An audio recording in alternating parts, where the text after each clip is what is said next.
Hi, it's Miss G with more of The Wizard of Oz. The Queen of the Field Mice. "We cannot be far from the road of yellow brick now," remarked the Scarecrow as he stood beside the girl, "for we have come nearly as far as the river carried us away." The Tin Woodman was about to reply when he heard a low growl, and turning his head, he saw a strange beast come bounding over the grass toward them. It was indeed a great yellow wildcat. Its ears were lying close to its head, and its mouth was wide open, showing 2 rows of ugly teeth, while its red eyes glowed like balls of fire. Running before the beast was a little green field mouse, and although the woodman had no heart, he knew it was wrong for that wildcat to try to kill such a pretty, harmless creature.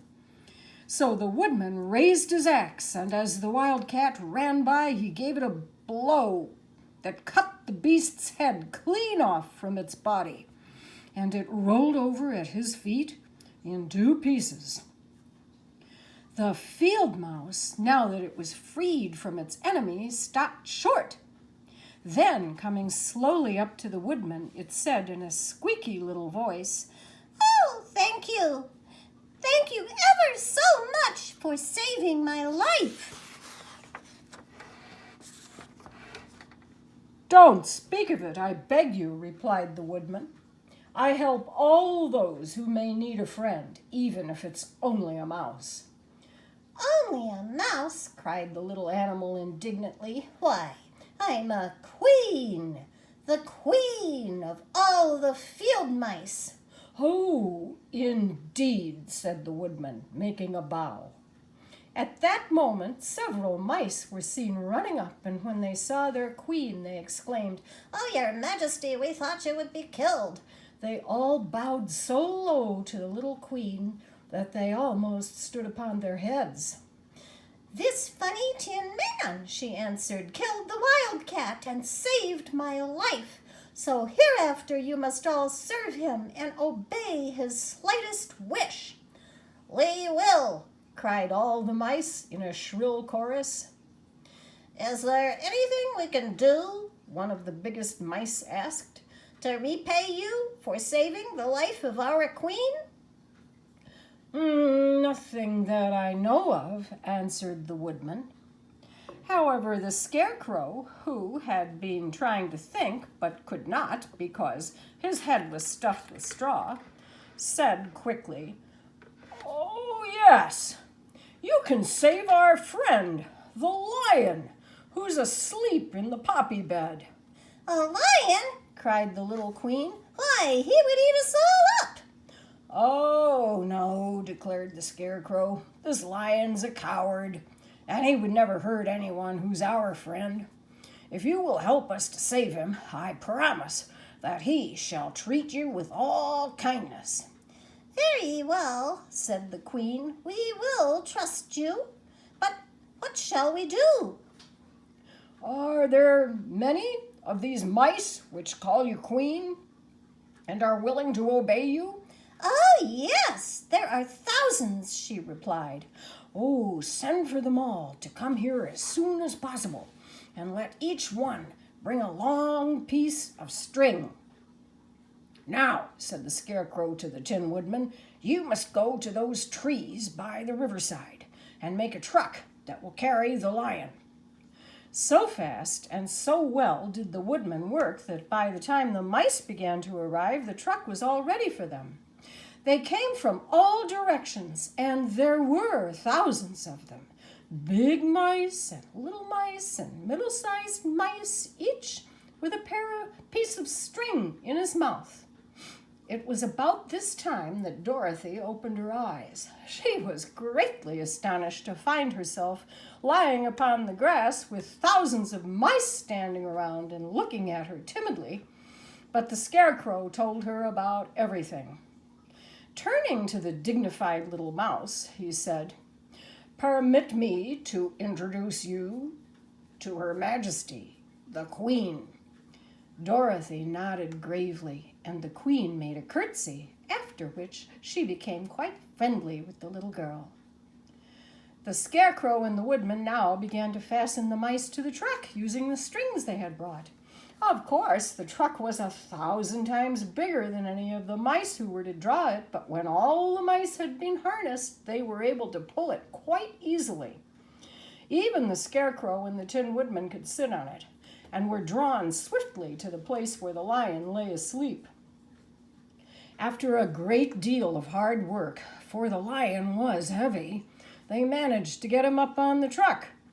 The Woodman and the Scarecrow both pushed from behind, and soon they rolled him out of the poppy bed to the green fields, where he could breathe the sweet, fresh air again. Dorothy thanked the little mice warmly. She had grown so fond of the big lion. She was glad he had been rescued.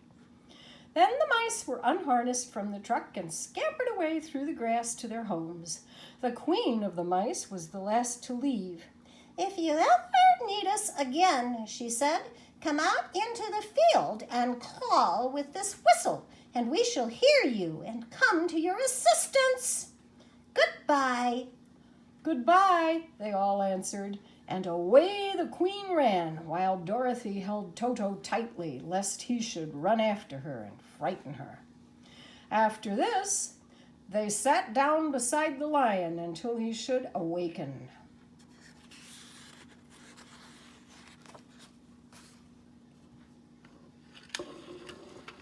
The Guardian of the Gates. It was some time before the Cowardly Lion awakened. When he did open his eyes and roll off the truck, he was very glad to find himself still alive. When he was feeling quite himself again, they all started upon the journey.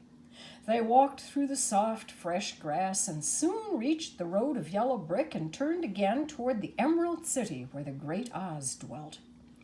The road was smooth and well paved now, and the country was beautiful. Once more they could see fences built beside the road, but these were painted green. When they came to a small farmhouse, that also was painted green. They passed by several of these houses during the afternoon. Sometimes people came to the doors and looked at them, but no one came near them nor spoke to them because they were very much afraid of the great lion. The people were all dressed in clothing of a lovely emerald green color and wore peaked hats like those of the Munchkins. "This must be the land of Oz," said Dorothy. "Yes," answered the Scarecrow, "everything is green here instead of blue. But the people do not seem to be as friendly as the Munchkins, and I'm afraid we should be unable to find a place to pass the night."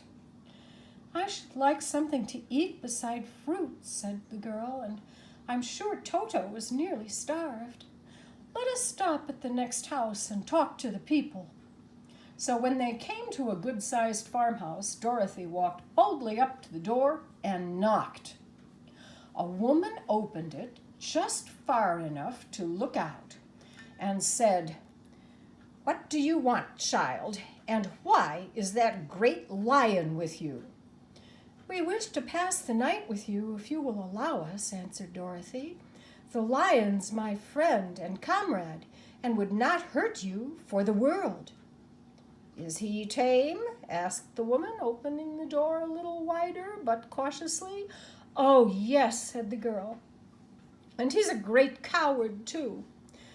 "Well," said the woman, after thinking it over and taking another peep at the lion, "if that's the case, you may come in." So they all entered the house, where there were, beside the woman, 2 children and a man. They seemed greatly surprised to see so strange a company. While the woman was busy laying the table, the man asked, "Where are you all going?" "To the Emerald City," said Dorothy, "to see the great Oz."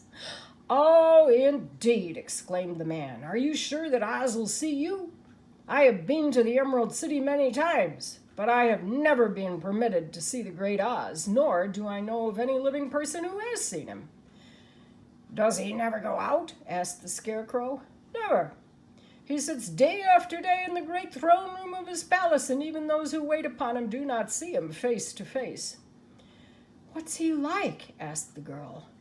"It's hard to tell," said the man thoughtfully. "See, Oz is a great wizard and can take on any form he wishes. So some say he looks like a bird, some say he looks like an elephant, and some say he looks like a cat. To others, he appears as a beautiful fairy or a brownie or in any other form that pleases him. But who the real Oz is in his own form, no living person can tell." "That's very strange," said Dorothy. "But we must try in some way to see him, or we shall have made our journey for nothing." The woman now called them. Supper was ready, so they gathered around the table, and Dorothy ate some delicious porridge and a dish of scrambled eggs and a plate of nice white bread and enjoyed her meal. The lion ate some of the porridge, but did not care for it, saying it was made from oats, and oats were food for horses, not for lions. The Scarecrow and the Tin Woodman ate nothing at all. Toto ate a little of everything and was glad to get a good supper again. The woman now gave Dorothy a bed to sleep in, and Toto lay down beside her while the lion guarded the door of her room so she might not be disturbed. The Scarecrow and the Tin Woodman stood up in a corner and kept quiet all night, although, of course, they could not sleep. The next morning, as soon as the sun was up, they started on their way and soon saw a beautiful green glow in the sky just before them. "That must be the Emerald City," said Dorothy. As they walked on, the green glow became brighter and brighter, and it seemed at last they were nearing the end of their travels. Yet it was afternoon before they came to the great wall that surrounded the city. It was high and thick and of a bright green color. In front of them was a big gate, all studded with emeralds that glittered so in the sun that even the painted eyes of the Scarecrow were dazzled by their brilliancy. There was a bell beside the gate, and Dorothy pushed the button and heard a silvery tinkle sound within.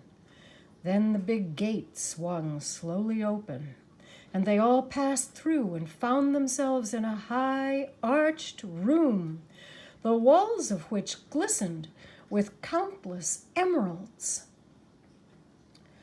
Before them stood a little man about the same size as the Munchkins.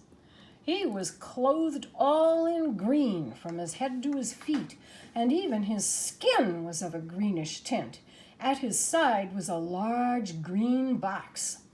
When he saw Dorothy and her companions, the man asked, "What do you wish in the Emerald City?"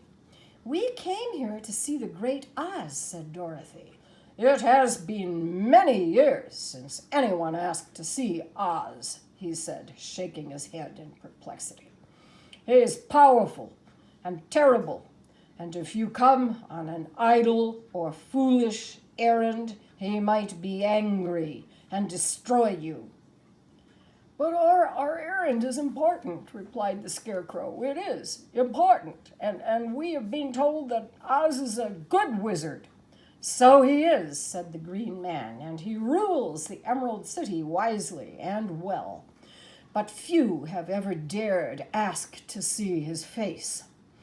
I am the guardian of the gates, and I will take you to his palace. But first you must put on the spectacles, or the brightness and glory of the Emerald City would blind you.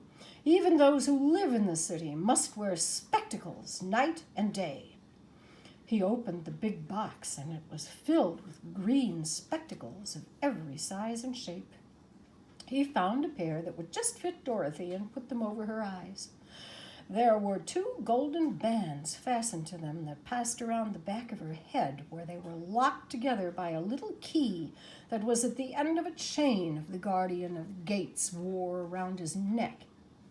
When they were on, Dorothy could not take them off had she wished, But of course, she did not wish to be blinded by the glare of the Emerald City, so she said nothing. The Green Man fitted spectacles for the Scarecrow and the Tin Woodman and the Lion and even on little Toto. Then he put on his own glasses and told them he was ready to show them to the palace.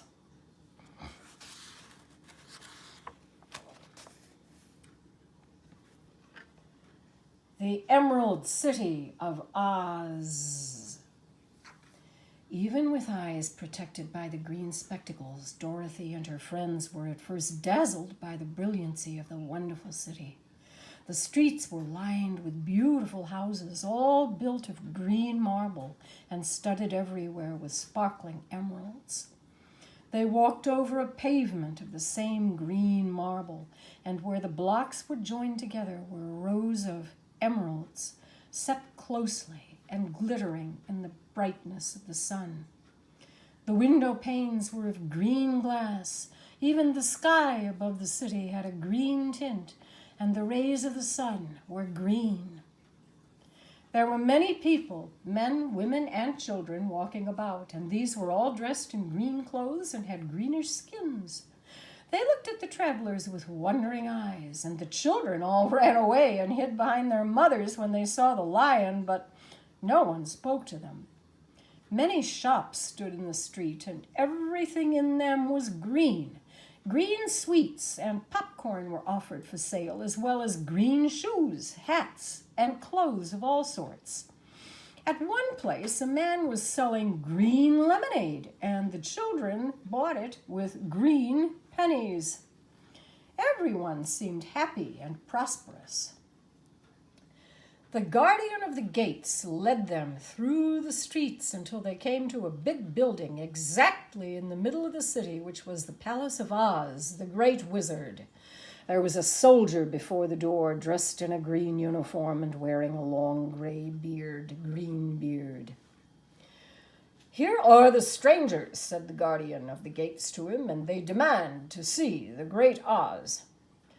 "Step inside," answered the soldier, "and I will carry your message to him." They were led into a big room with a green carpet and lovely green furniture set with emeralds. When they were seated, he said politely, "Please make yourselves comfortable while I go to the throne room and tell Oz you're here." They had to wait a long time before the soldier returned. "Have you seen Oz?" Dorothy asked. "Oh, no," returned the soldier. "I have never seen him, but I spoke to him as he sat behind a screen. He said he will grant you an audience if you so desire. But each one of you must enter his presence alone, and he will admit but one each day. Therefore, as you must remain in the palace for several days, I will have you shown to rooms where you may rest in comfort after your journey." "Thank you," replied the girl. "That is very kind of Oz." The soldier now blew upon a green whistle, and at once a young girl dressed in a pretty green silk gown entered the room. She had lovely green hair and green eyes, and she bowed low before Dorothy as she said, "Follow me, and I will show you your room." So Dorothy said goodbye to all her friends except Toto, and taking the dog in her arms, followed the green girl through 7 passages and up 3 flights of stairs until they came to a room at the front of the palace. It was the sweetest little room in the world, with a soft, comfortable bed that had sheets of green silk and a green velvet counterpane. There was a tiny fountain in the middle of the room that shot a spray of green perfume into the air to fall back into a beautifully carved green marble basin. Beautiful green flowers stood in the windows, and there was a shelf with a row of pretty little green books. In a wardrobe were many green dresses made of silk and satin and velvet, and all of them fitted Dorothy exactly. "Make yourself perfectly at home," said the green girl, "and if you wish for anything, ring the bell. Oz will send for you tomorrow morning." She left Dorothy alone and went back to show the others to rooms in a very pleasant part of the palace. Next morning, after breakfast, the Green Maiden came to fetch Dorothy, and she dressed her in one of the prettiest gowns made of green brocaded satin. Dorothy put on a green silk apron and tied a green ribbon around Toto's neck, and they started for the throne room of the Great Oz. First they came to a great hall in which were many ladies and gentlemen of the court, all dressed in rich costumes. These people had nothing to do but talk to each other, but they always came to wait outside the throne room every morning, although they were never permitted to see Oz. Just then a bell rang, and the green girl said to Dorothy, "That's the signal. You must go into the throne room alone." She opened a little door, and Dorothy walked boldly through and found herself in a wonderful place. It was a big, round room with a high arched roof, and the walls and ceiling and floor were covered with large emeralds set closely together. In the center of the roof was a great light, as bright as a sun, which made the emeralds sparkle in a wonderful manner. But what interested Dorothy most was the big throne of green marble that stood in the middle of the room. It was shaped like a chair and sparkled with gems, as did everything else. In the center of the chair was an enormous head without a body to support it, or any arms or legs whatever. There was no hair upon this head, but it had eyes and nose and mouth, and was much bigger than the head of the biggest giant. As Dorothy gazed upon this in wonder and fear, the eyes opened slowly and looked at her sharply and steadily. Then the mouth moved, and Dorothy heard a voice. "I am Oz, the Great and Terrible. Who are you, and why do you seek me?" It was not such an awful voice as she had expected to come from the big head, so she took courage and answered, I am Dorothy, the small and meek. I have come to you for help." The eyes looked at her thoughtfully for a full minute. Then said the voice, "Where did you get the silver shoes?" "I got them from the Wicked Witch of the East when my house fell on her and killed her," she replied. "Where did you get the mark upon your forehead?" continued the voice. "That is where the Good Witch of the North kissed me when she bade me goodbye and sent me to you," said the girl. "What do you wish me to do?" "Send me back to Kansas, where my Aunt Em and Uncle Henry are," she answered earnestly. The eyes winked 3 times, and then they turned up to the ceiling and down to the floor, and rolled around so queerly that they seemed to see every part of the room. At last, they looked at Dorothy again. "Well," said the head, "I will give you my answer. You have no right to expect me to send you back to Kansas unless you do something for me in return." "What must I do?" asked the girl.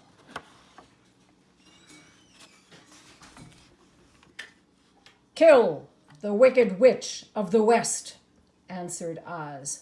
"But I cannot!" exclaimed Dorothy, greatly surprised. "You killed the Witch of the East, and you wear the silver shoes which bear a powerful charm. There is now but one Wicked Witch left in all this land, and when you tell me she is dead, I will send you home, but not before." The little girl began to weep. She was so much disappointed. And the eyes winked again and looked upon her anxiously, as if the great Oz felt she could help him if she would. If you, who are great and terrible, cannot kill her yourself, how do you expect me to do it? She sobbed. I do not know, said the head. However, that is my answer. Now go, and do not ask to see me again until you have done your task. So that's where we'll stop for today. Thank you, and have a good afternoon.